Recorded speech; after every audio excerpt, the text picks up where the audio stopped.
sila jarri kun dura fudhatanii waan kana dura fudhatanii yookaan immoo warri amma kana barreesse kun akka abanamutti warra Yesuus Kiristoos wajjin deematii turedha jedha. Asuma hiikamee immoo warri inni barsiisan irraa waggaa 600 dhufeetoni ani isaan duuba deemanii turan sun sirrii miti. Wal duraa fi wal duuka dhufuu miti bar. Kamtu seera waan kamtu dhugaa barsiisuu ture obboleessa kiyya. An fakkeenyaaf muummee ministeera Abiyyi amma Abiyyi dura muummee ministeera Itoophiyaa bulchuu ture eenyu? Meeqaa dura dabareemi?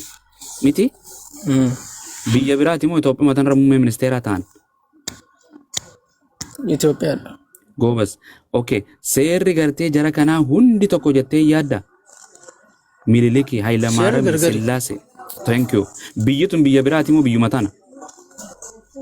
Biyyuma tokko. Garuu addaan egaa kun bulchiinsa bakka barbaadanitti bulchuu danda'u amantiin immoo dhimma lubbuu. Suma galchuuf seera rabbiitu gartee seera akka fedhe rabbiin itti kannata.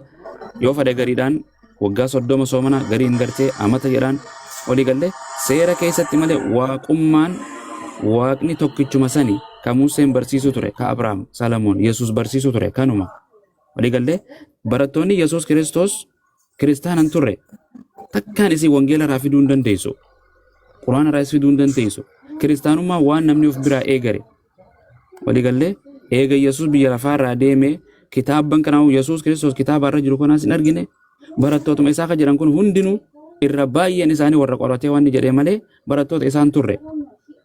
Gartee kiristaanummaa dheengadda hundeessan islaamummaan aadam irraa eegalte akka quraana keenyaatitti wangeeluma keessattuu nabiyyoonni hundi akka Yesuus islaam akka teessii kan hin dandeenye maaliif jennu jecha islaama jedhu barannaan sirrakku jechuu quraanni afaan arabaatiin jira wangeelli oromoon hin dhufne afaan Yesuusiin aramaayikiin dhufe gartee islaama jechuu deemtee yeroo kanatti maal jechuudha afaan yeroo saniitti fi ammattillee argachuu dandeessa jechuu waaqa tokko barsiisuu turan amantii takka barsiisuu turan.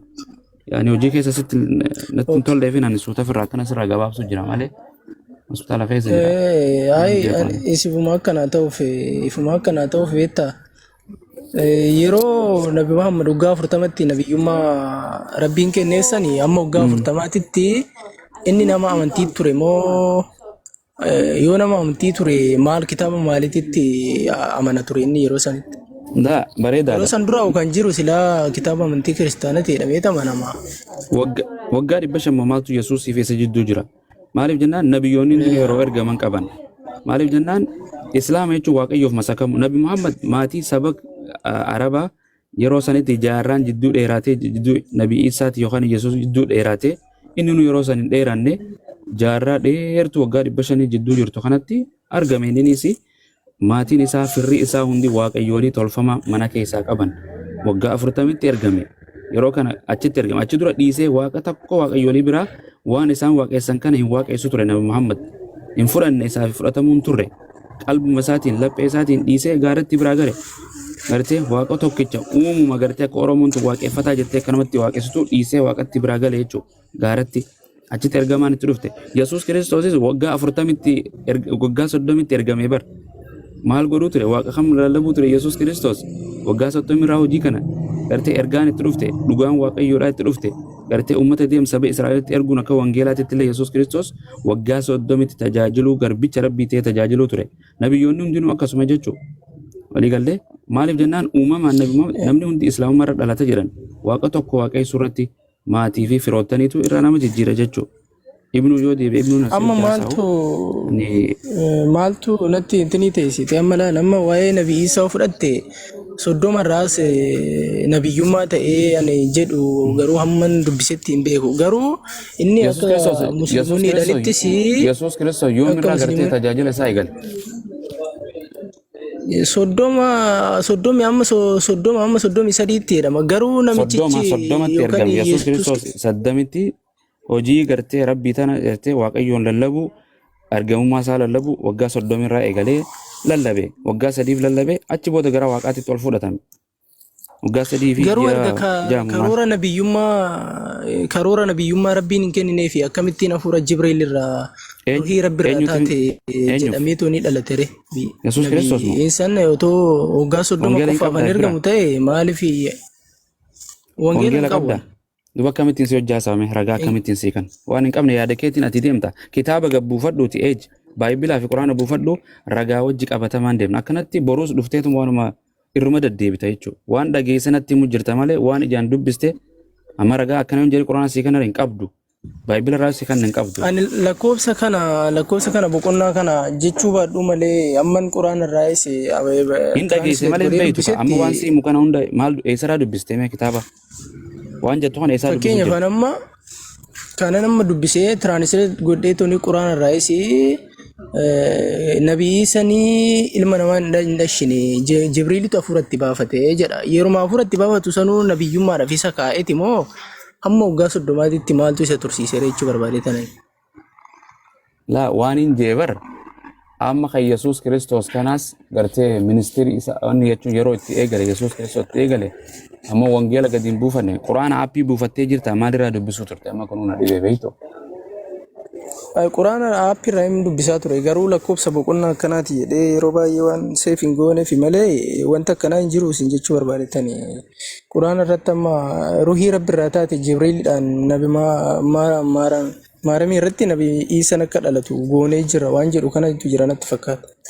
Okay, wangeela ni qabda aappii buufattee jechuun bara kana jaarraa bara kana taate amantii wayiin baradhaa wayiin riisarchii godhaa wayiin dubbisettee kitaaba baay'ibila gartee PDF kitaaba biraa qabdamoo yaani aappii biraa qabdammaati telefoona keetirraa. Ani aappii irraa inni dubbisaa. Okay, wangeela naa bani meeyye Luqaas 3:23. Namni banuu jiraate. Bani tummaan dubbisi. Namni banuu jiraate isin bira. Naa no jira. Jechuun sumaa hin qabanaan jettee mee? Bilbila irraa aappii qaba. Laali mee bakka sana dubbisi ol deebi. Bilbila takka waan qabu. Sanumarraa dubbisi ilaali koo. Maal jedha rakkoon qabu natti himte waan inni jechuun naan qabeete mee dubbisi maal jedha boqonnaan san waan jedhu dubbisi kottu. Ana hojiin taa'u jira bara. Okay.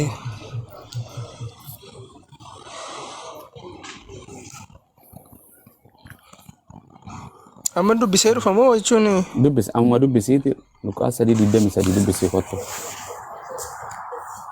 3:23 dubbisi.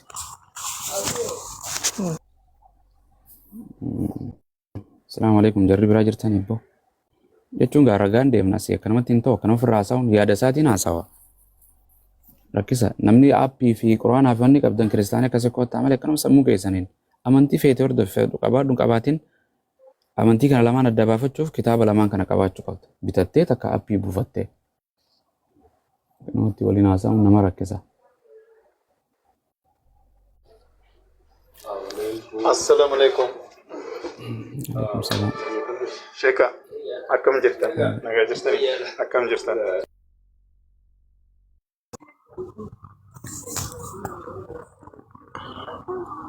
dubbiseera abumaas. Ayyee maal jedha? Yesus dhalatee toonii waggaa 30tti kan hojii jalqabeedha. Okay, waggaa 30 guutuu maal godhu ture? Kiristaana moo Islaama ture? Hin beeku ani isa. Hin beeku? Hojii rabbii kana waggaa meeqatti eegale? Waggaa takkatti eegale moo waggaa umrii dhimee isaa amma 30ti? Waggaa 30tti jalqabeedha. Garuu erga san dura maal ture akkamittiin hafuura irraa dhalateedha. Dura karoorfamee akka nabiyyi tokko karoorfame. Maal waaqessu ture Yesuus Kiristoos waggaa 30 guutuu? Nabi Muhammadoo maal waaqessu amata 40tti ergameemi?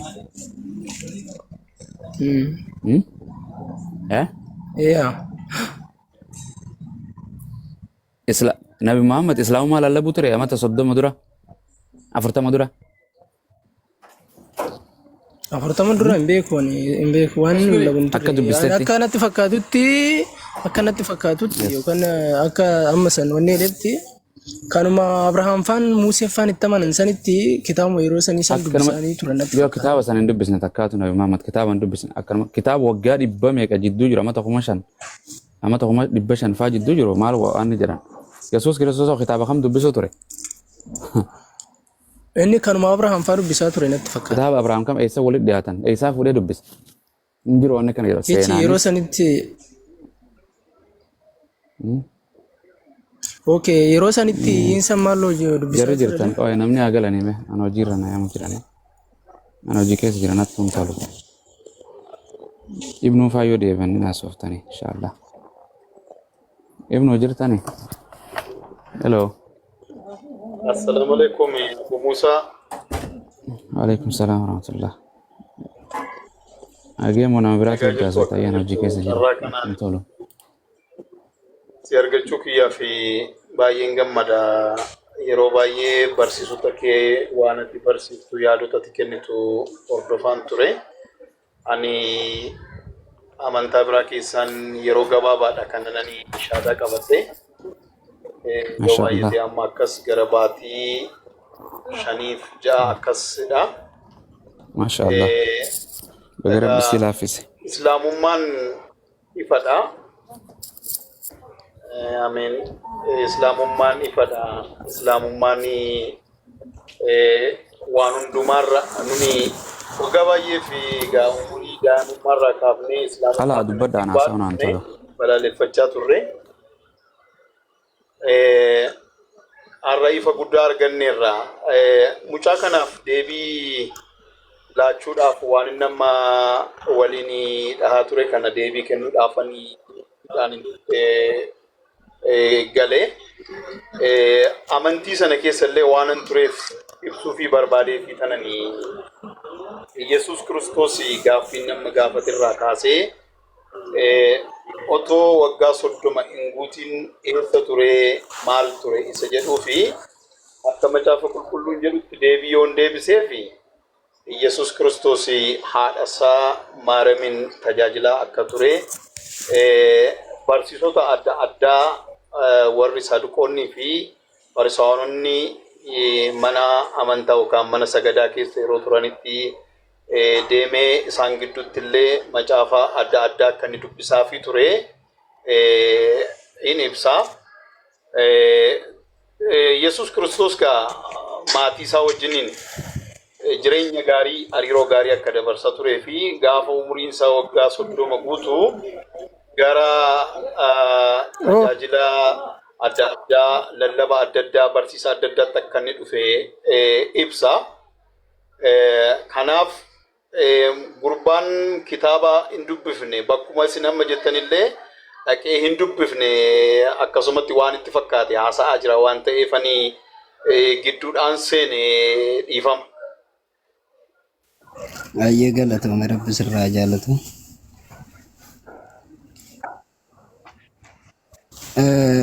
Eenyu haasawaa ture eejaam kan jiru. Oye. Itu ustadha Muaz haasawaa ture. Muaz wajjinnatu haasaatii ture. Ani beektaa waan inni jedhee gaafadheeni. Kitaaba kiristaanota irrattis kitaaba musliimota irrattis seenaan isaanii Abrahaam irraa jalqabee Addaam irraa jalqabee tokko waan ta'eefuu akkamittiin kun waggaa 600 dura san barreessee rabbiin nama lamaanuudhaafuu yookaan immoo nabiyyoota lamaanuudhaafuu akkamittiin waan tokko kennee fi handura barreeffamuun sun sirrii ta'uu didee ammas riviijin ta'ee tooni quraana Muhammad irratti buuse moo silaa sun waggaa 600 dura tureedha gaaffiin kiyyaanan isa gaafadhe. Bareeda. Yesuus Kiristoosiif Yesuus gaafa biyya lafaarra dhufe sanii kakuu haaraa fidatee dhufe malee kakuu moofaa wayii kasaati. Kakuu moofaa dubbisee kakuu moofaa mana qulqullummaa keessatti barsiisatii turedha. Akkan dubbisetti amma dubbisetti. Kakuu moofaan kan isaati moo